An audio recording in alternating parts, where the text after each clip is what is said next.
Hey guys, welcome back to my channel. Today I will show you the behind the scenes of creating these levitating fruit images and also how I edited them. If you're new and not subscribed yet, make my day and hit that red subscribe button and let's get started. First I set up my scene and taped some pear branches on my backdrop. Okay, so this is what we're working with now. I have my backdrop right here. I take some pear branches. I have this other backdrop which has some elements drawn on it, which I don't really like because I can't use the like the wood surface of it. When I ordered it, I thought that it would be just the wood, but it came with the cup and all that other stuff. So basically, I can use only this part. But for now, for what I'm doing today, it will be perfect. I really like the wood, so I have this matte little plate, and I will now place the pear on it. So let's see what we can do. Okay, so I actually found a small but a very pretty one, and this one. So I think this would be awesome. And now we'll need some toothpicks. I'll try to find the sharp ones. I don't know how many of them I will need. I'll just get out as many as I can find. And what we will do right now is to slice up this pear, like 1, 2, 3 maybe? Yeah, let's see. So it will be the bottom part, then another part,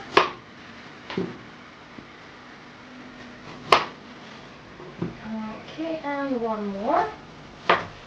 Yeah, okay, looking good.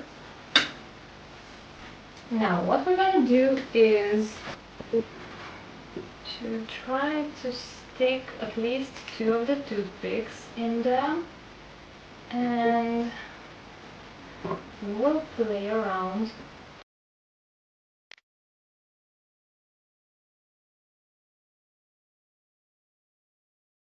See, just like that. Okay, we'll add 2 more.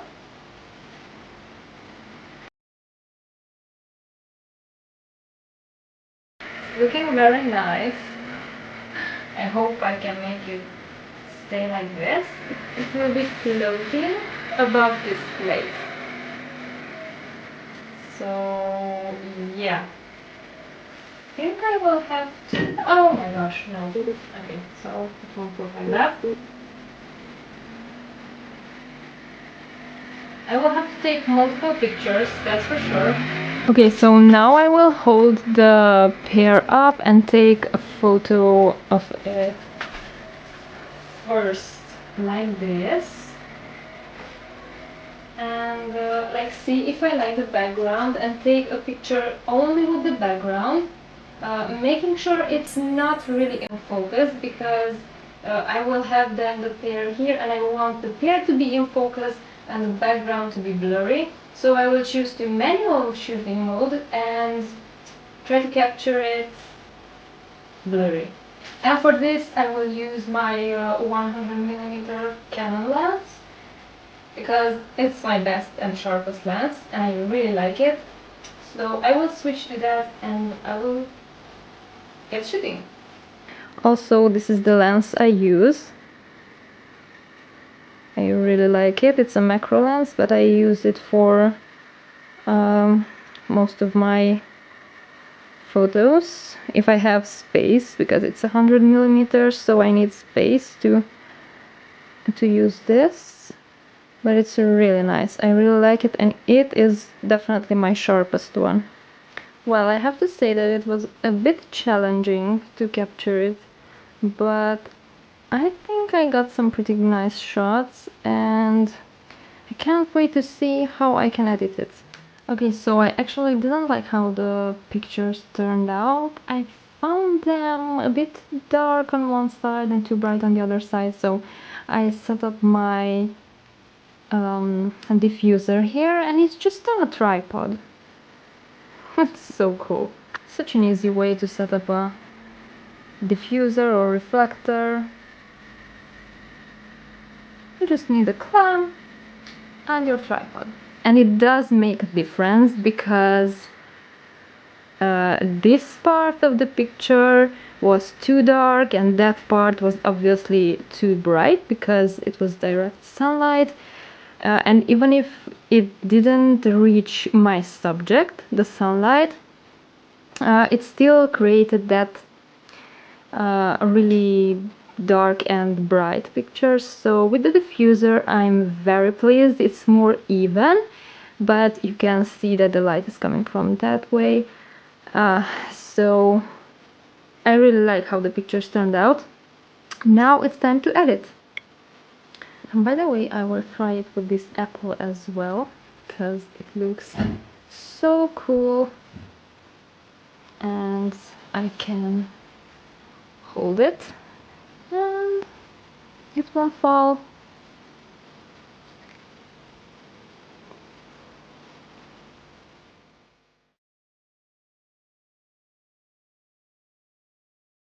I will import all my pictures into Lightroom and go through each of them to see which ones turned out good and which ones I won't use.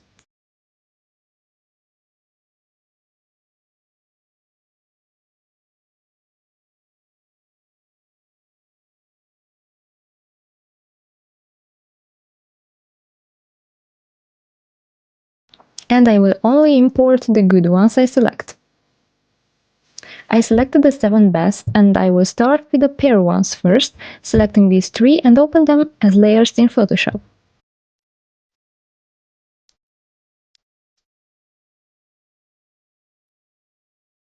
I make sure that the bottom layer is the picture of the background and the top is the one holding the pair. I select the top one and create a mask. Then I choose the brush and start brushing over the parts I want to remove from the picture, and so the bottom layer will be visible.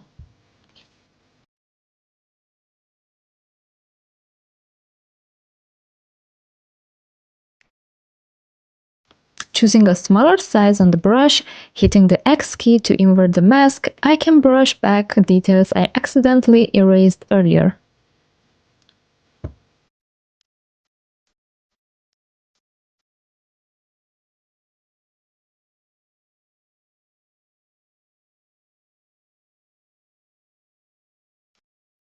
I will zoom in to be more precise and I will continue this procedure.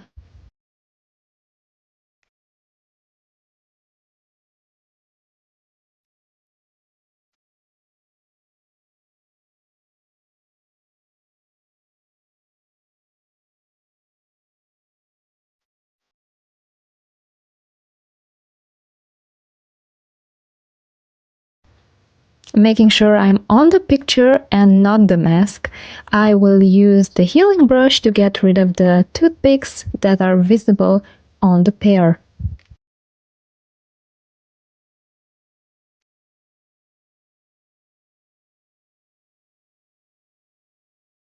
Okay, I think it looks amazing. Now I will make the middle layer visible and move it to the top. Lower the opacity to be able to match it to the other layer as best as I can.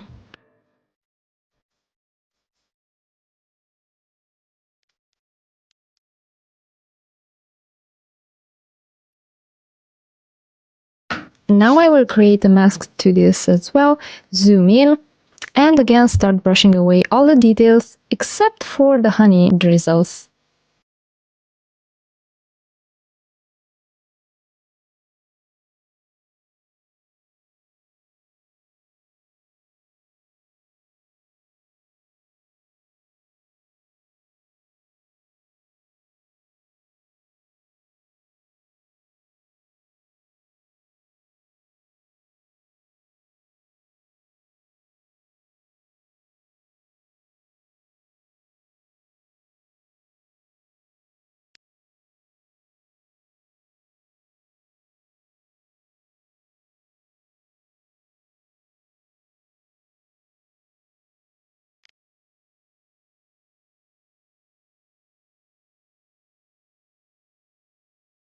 Hitting the X key to invert the mask, again I will bring back some details and just try to make it as perfect as I can.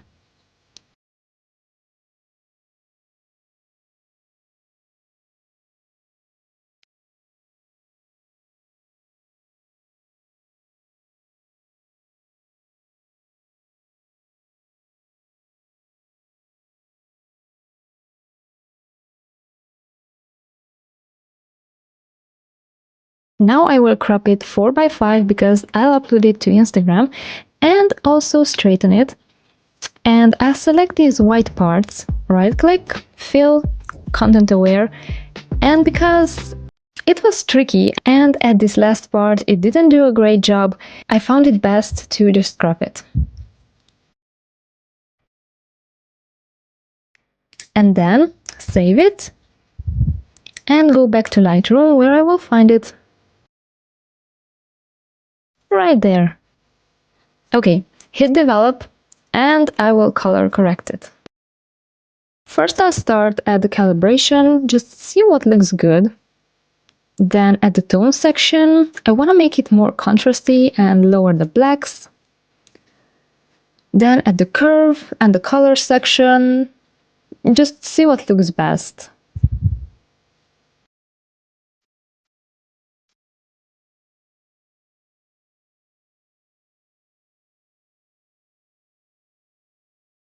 I'll sharpen only the edges, and for this I will hold down the Alt key and slide the masking slider to the right. Where it's white, it will be sharpened. Here's the before and after.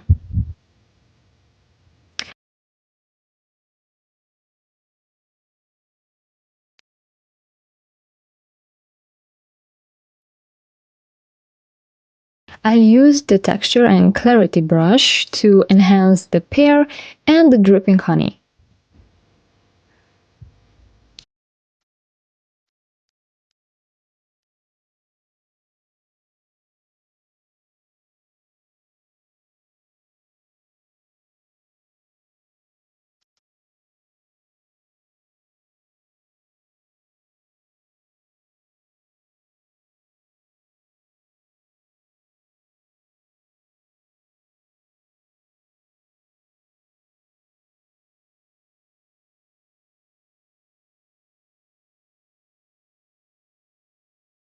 And I'll also darken the background a bit.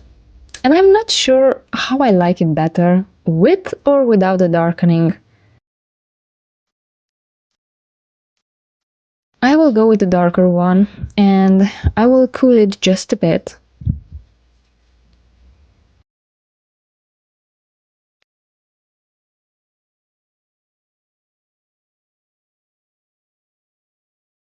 And it's done! I can now export it, and I also ended up adding a honey dripper instead. And here's the final image of the apple as well. I hope you guys enjoyed this video. If you have any questions, leave them in the comments. Make sure to give this video a like, subscribe, and I will see you next time.